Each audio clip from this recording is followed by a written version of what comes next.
Emma nilikutana naye through a friend of mine mwenye nilikuwa nimeenda kuona. Tangu ile umri ambao unafika unaona kwamba naweza tambua mtu fulani, hapo ndo niliweza kujua Emma. Na tangu tukiwa watoto tumeshinda tukicheza na Emma, tukitembeleana katika familia. Laiti Beatrice angelijua kuwa adui alikuwa tayari amemvamia. Bila shaka mbali ndiko tumetoka.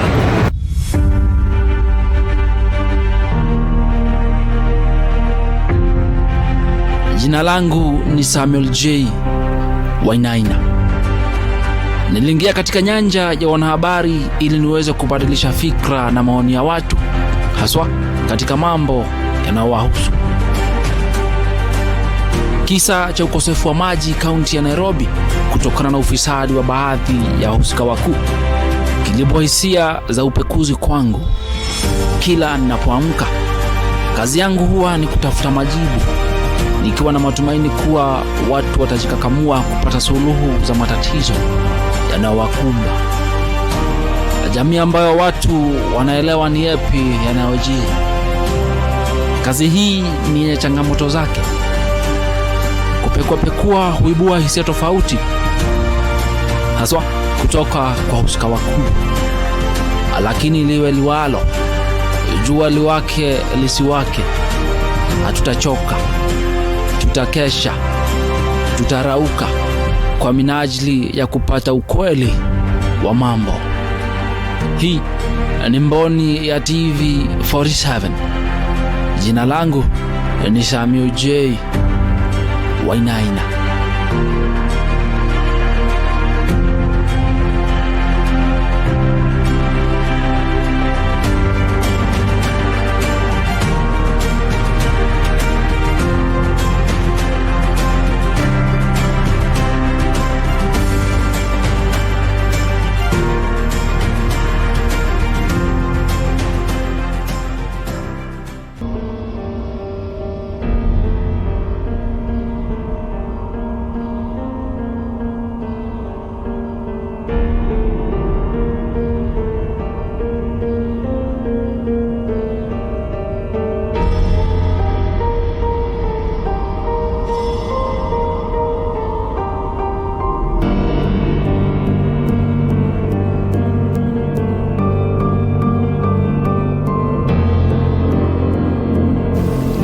So saa hiyo tukapiga nduru, watu wakajaa boma, tukachukuana tena na huyo tu pikipiki kwenda station, kwenda kuambia maaskari tumepata mwili.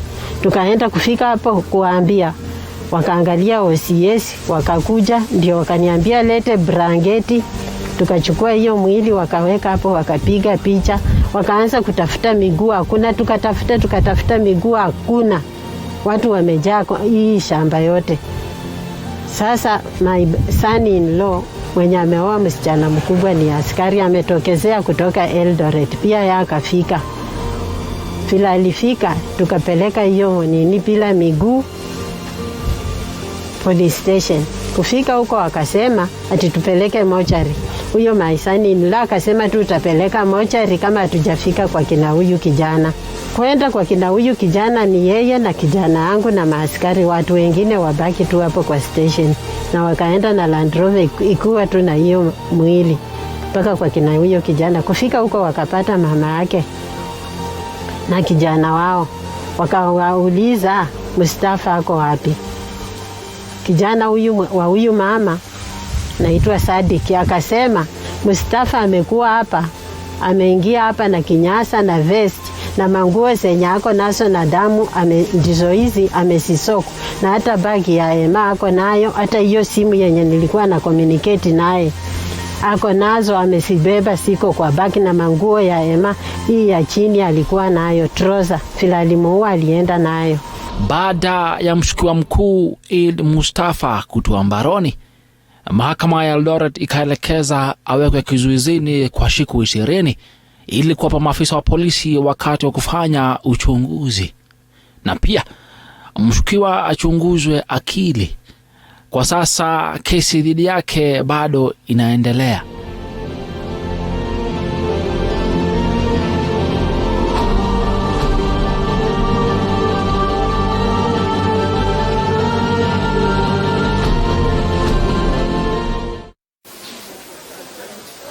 suspect will be remanded in custody for 20 days pending the investigations in the matter, and then a lawyer that is taken to hospital for treatment.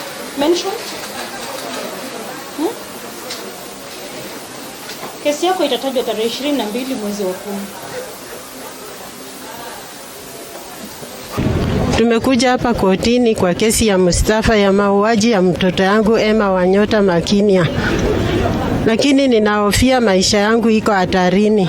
Kuna wafungwa wenye wakitoka pale anawaambia vile akitoka ndani atatumaliza. Anatishia maisha yangu. Na kesi vile inafurutwa vile inaenda polepole hata tuelewi tunaenda wapi. Ninaona kama kesi ya Nancy imekuwa ya muda na paka saa hii hajafanya ruling. Hata hii yangu itaanza kufurutwa hivyo mwishowe tuone Mustafa ametoka ndani na ametuua. Sasa ninaomba serikali mtusaidie hii kesi ifanyike kwa haraka na ukweli haki itendeke. Mimi kwa saa sina uwezo wa ule, sina wakili. Sijui pia mimi kama nitaweza saidiwa na serikali. Mahakama imetuambia leo tena tuende 1 week turudi, na vile tunarudi ni pesa. Kila wakati vile tunarudi sijaona kama kuna any progress yenye tunasaidiwa. Tunaambiwa Mustafa wakili wake hayuko. Sasa ninashindwa mwenye ameua ndio anajaliwa sana ama ni mimi mwenye mtoto wangu alipoteza maisha kwa njia ya kutetanisha, na Mustafa anaendelea kuua na wanampea security yenye iko hali ya juu sana, na mimi sina security. Sijui serikali inafikiria aje kufanya mambo kama hayo. Munisaidie serikali tafadhali. Mustafa na mimi ni nani wa maana? Mustafa akiua yeye ndiye anapewa security ya maana kushinda mimi mwenye tuko hai saa hii. Chochote ikitendeka na mimi saa hii nitalaumu serikali. Naitwa William Edome. Mimi ndio baba ya Nancy mwenye aliuawa na Mustafa 2017 tarehe 25 mwezi wa 7. Ninashangaa kwa wakati huu wa serikali au mahakama ya Kenya hii kwa Mustafa kuua mtoto wangu na anapewa bond. Baada ya kupewa bond, yeye ndio mwenye kuja kupanga na kwenda kuua Emma tena mara ya pili. Kwa hivyo ninashangaa kwa mahakama kila wakati kusema kesi inaahirishwa. Itaahirishwa mpaka lini? Watoto wetu wamekuwa marehemu, wako kwa mchanga, na Mustafa bado anatembea akilindwa, akichungwa na askari, na anafika kwa mahakama anacheka vile anaona, ana BF vile anataka.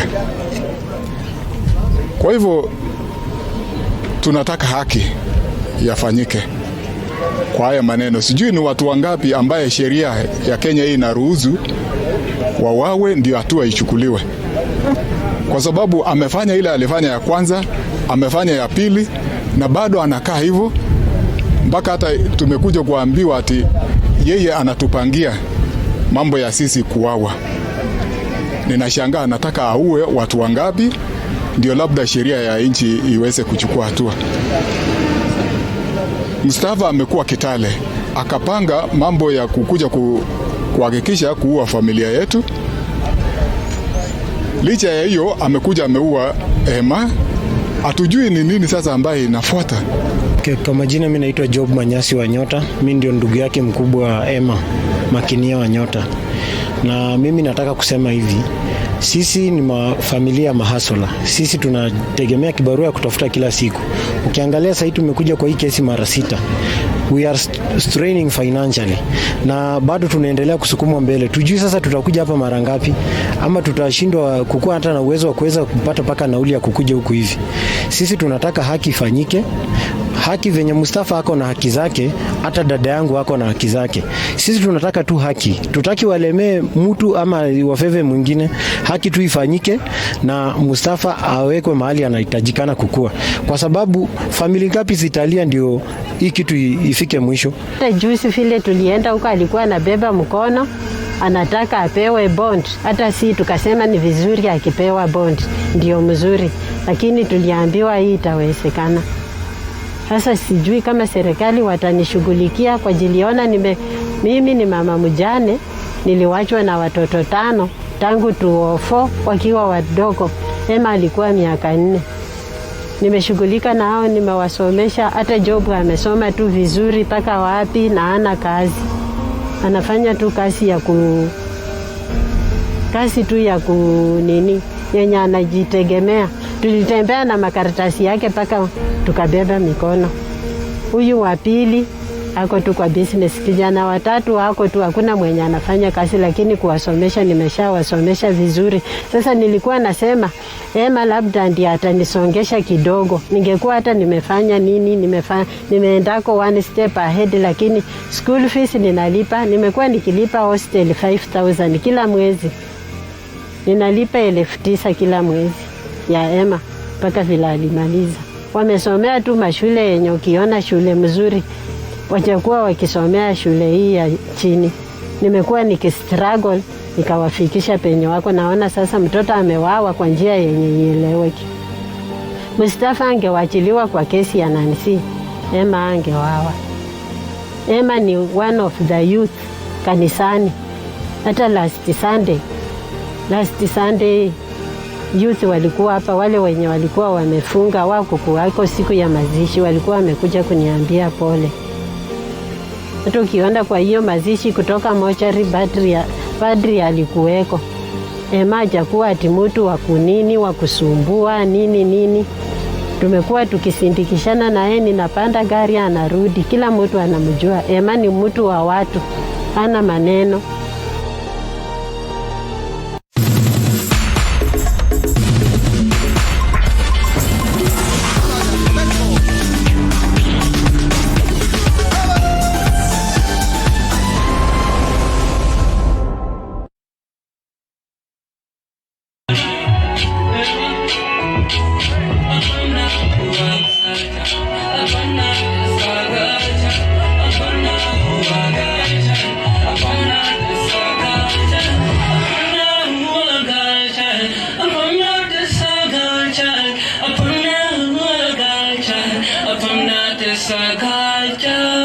Mwigizaji na pia mwanaharakati wa haki za jamii na wanawake Nyokabi Macharia akasema yaliyokuwa moyoni mwake katika mahojiano ndani ya Maisha Magic East.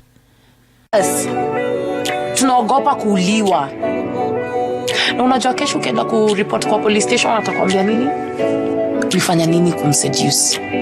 Na raia atauliza ulikuwa umevaa nini? Utauliza ulikuwa umevaa nini ndio ufanye mtu akuje akudefile. And the thing is, tunauliwa na wanaume, tunajua wanaume hatujui wote, chali yako, bro yako, kila msee, hao ndo wase wanatuua. Nasikia? And this is the thing, hao wanaume si wanyama. Ni pasi, ni mse anawachi show, ni governor, ni mse mwenye nyi ukutananga na yeye kwa club, ni mse anakutumianga tu video to WhatsApp hapo, tufani ameslide kwa DM. Anda wase hawana dhamana, hawajui dhamana ya life yetu. And you know the truth is, life yako na life yangu zote zina matter. It doesn't matter if we agree, it doesn't matter kama uko na degree na mimi sijui nachomelea uko ma plastics, I matter. And the thing is, utaongea mbaya sana kuhusu Slay Queen leo, but also wanaua kila mtu, wanaua mother, watoi, madem, kila mtu. And I promise you, kitu kikuhapenia leo, kesho utakuwa kwa gazeti na headlines zote zitaandika vile Slay Queen aliuliwa. Mtu na akili zake atatype hiyo headline, and the thing is, mraia atakuja, atapost, atacomment, atashare na ataconvince kila mtu vile wewe Slay Queen ulikuwa na deserve hiyo kifo. Hakuna mse ana deserve hiyo kifo. Kila mse ana deserve ku live. You understand? So point yangu ni tuache kuuliwa. Madem tuache kuuliwa. Because madem pia ni binadamu. I think we need to appreciate that there is a problem in our country. And this problem is something we call mental health issue. This is where someone is not able to to think or act in the right way, because there are some pressures coming from maybe the society and also mostly the society, because even the family gets there. So I think that is one thing that we need to appreciate as Kenyans, that there's a lot of mental health issues, that we need to do something about it. It's not something threatening. It's just the way someone would have a physical issue, that I have a headache. So having some mental health issue is because we have a lot of pressures, maybe work, maybe school, a lot of expectations from the society. You are given like a line of how things should be done in your life. And so you feel like you really want to run the race. So at a given point you feel like, oh, I'm giving up. Kuna wengine kuna personality disorder. Na unakuta kwamba ni mingi, na hizi personality disorder wakati mwingine zinaelekeza mtu kimawazo. Sana sana ziko kwa akili, ni kama mental challenge, lakini unakuta kwamba huyu mtu amezaliwa nazo, na zinaonekana mtu akiwa katika adult age. Sana sana teenager hatuwezi sema wako nayo, akiwa miaka 18 hivi kwenda juu. Zingine tunaita borderline personality disorder. Unakuta hii inaelekeza mtu kufanya kitendo cha kuua, anakuanga hana utu na anakosa kitu kinaitwa empathy. The orientation of the society is like, what are your results? The first person, the kid has done class 8, the first question you meet this kid and ask, ulipata ngapi? You know, how much did you score? And that interprets what the society will look at you because of your performance. So I think the pressure of performance and expectations from the society, for the family, we start with the family line and then the society. That is what maybe is putting a lot of pressures in these young people. And then they come up with stress issues. They have some things that we can see, but maybe we don't interpret like they are issues that could be anything abnormal. Because when you see someone maybe wanting to sleep so much, not wanting to be alone, you know, that is a sign like this guy, something is happening. But because there's a lot of denial in mental health issues, where people think if you have a mental health issue, when it's easy, you know. So it is misinterpreted, and maybe they don't take action on the same point. Because most of these people have mental health issues. The ones who will take a point and maybe be an abuser. So when someone turns to be an abuser, either he has a traumatic issue, maybe that he grew up, he was abused, and so he turns to be an abuser. The others are being formed by the society, by the expectations. I am expected to treat this girl with A, B, C, D. I don't have a job. You know, if I don't have a job, what does that mean? I can't be able to take her out. So the next minute she says, I don't belong in the league of being the boyfriend, I feel frustrated, and I wonder, how will I tell the other guys that this girl left me? Vijana kuna wamekosa kitu tunaita life skills. Life skills tunasema ni zile mambo ambazo zinanisaidia kupigana na changamoto za kila siku. Kama kijana akiendelea kuwa mkubwa, ana grow hivi, unakuta kwamba kuna changamoto mingi sana. Na hizi life skills tunasema anajijua, self awareness. Kama ni mtu anajua kwamba ako na anger issues, anajua kwamba ako na challenge pengine ya mental, na katika kujijua mtu anajijuanga katika dimensions zote. Anajijua hisia zake, anajua maumbile yake, na kitu kingine inafanya vijana wakuwe na challenge sana ni kukosa hii skills tunaita dealing with emotions. Na wakati anakosa skills of another thing is hawana uwezo wa kudeal with stress, and the only thing now, because nimekataliwa, the only thing I can do is to harm that person. Na that's why tunaona anakosa what we call resilience skill, ni ule uwezo wa kuvumilia mambo magumu. The other thing is the orientation of boys. When boys are growing up, the first thing, even when they are small boys, they are oriented to get things not so easily. And so when they are growing up, they will fight for something, for a ball, not because there is anything much about it, but it's somewhat the natural way for men to get things and to make a status of what I achieve. You know, that's why boys will be playing somewhere and wanafaitia maybe a ball or something, and when they feel so nice. So this is a natural way for men. That's how they get their status, because I achieved by working so hard, that's why I'm here. And so he has really worked so hard to get this girl. And he has a lot of expectations. However, maybe in between, he feels that when I'm hurt, I need to fight, because the same way I grew up knowing if ukona hii ball ni yetu si wote tunastahili kucheza, but you're pulling it out. So how would I get it from you? So if you're hurt, the orientation is, if I'm hurt, that means I need to attack, you know. So mostly that is how the boys are coming up to protect their status, because I had a girlfriend. I could walk telling people I have a girlfriend. No, I don't. Not because I decided, but because she thought I'm not good enough. Yeah. Ukiangalia kesi mingi, ukienda chini, tunaita kwa the self awareness tree, unajua mti iko na track na iko na mizizi yake. Ukienda chini ya mizizi unakuta kwamba nyumbani kwao sana sana kulikuwa na issues of violence. Pengine ni baba mzazi, na ukikuta kwamba mtoto alilelewa katika mazingira, environment ambayo iko na a lot of violence, na akakuwa na ile wazo na ikakiingia katika mawazo yake ya kwamba dunia iko kama hivi. Yeah, maybe starting from the family point before I get to the girls and the boys. Parents, we are at that point where we are not helping our kids to learn how to fail. It has become about achievement, and if you're not achieving, you are sidelined somehow. It might not be very physical, but somehow you feel, I didn't perform to a given expectation, so if my brother performed better or my sister, he's looked at a different, better level than me. So I think for parents, the first most important thing is to help our kids understand the language of failure, because failure is there in the world, and at a given point we'll fail. So it just needs to help them. Yes, if you're not able to achieve this, that's maybe she's not meant for you, or maybe if it's the exam. There are those who are meant for books. That one works. There are those who are not. Na katika kuna theory ya psychology tunaita social learning theory. A man can see, a man can do, nyanyi anaona, anafanya.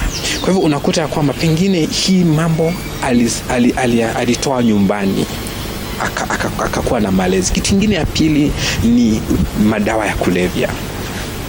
Kwa hivyo lawama tuwezi patia mzazi. Sasa tunaona kwamba pengine kijana ukiangalia sana ameingia sana katika mihadarati, unywaji wa pombe katika njia haiwezekani, na pia unakuta kwamba pengine hata watu wenye anatembea na wao marafiki na mapeers wake ni akina nani. Kwa hivyo tukiangalia kwa undani na tukiangalia katika ile hali pana zaidi, unakuta kwamba hatuwezi tuweka lawama kwa kitu kimoja. Kwa hivyo ni lazima tuangalie, na katika hiyo kesi ni lazima uangalie kidani mtu amelelewa aje. Na wakati tunasaidia watu kama hao, tunafanya interrogation. There's something that we call psychoanalysis. Tunaangalia alilelewa aje. If a girl says no, let it be. You know, she's not meant for you, and there are so many others. So I also think with the boys, arrange your expectations in place. You are in this relationship. What are your expectations? The real expectation is the relationship might end up in marriage or in whatever you have talked about, the two of you, or not. Those are two realities. So see them even before you get to the relationship. So if it doesn't work, let it be. Because one, even if you kill the girl, you have killed yourself in a given way. You'll maybe in jail for the rest of your life. So you have died with a girl. So for the girls, what I would also say to the society also, I think they are pushing the girls to that extent of, you need a given kind of a class of a man. I remember when we were dating, and it didn't matter. You know, you saw the potential of the guy, not what they have. But that is what we are missing, even as parents. Maybe when the girl comes and says, this guy, we encourage with him, and maybe I'm pregnant and maybe want to get married, and the parents feel like, how do you do this? You know, at least you would have gotten someone who can give you something. But when you see the potential and encourage our children to be at their age, be at a given point, I think that would help them look at relationships in a different way, whereby it's not about what I'm getting from the relationship. What am I giving in the relationship? Because mostly we see what we are getting out of the relationship than what we are giving in the relationship. Yeah. So I would say to the girls, look at the potential. Don't look at what you can get out of this guy and maybe also the expectations. Where can we see something we call the first thing is, am I proactive in this relationship? What is my take in the relationship? The next thing is, do I have an end in mind? Can I see where we are going in the relationship? Can we talk about it before?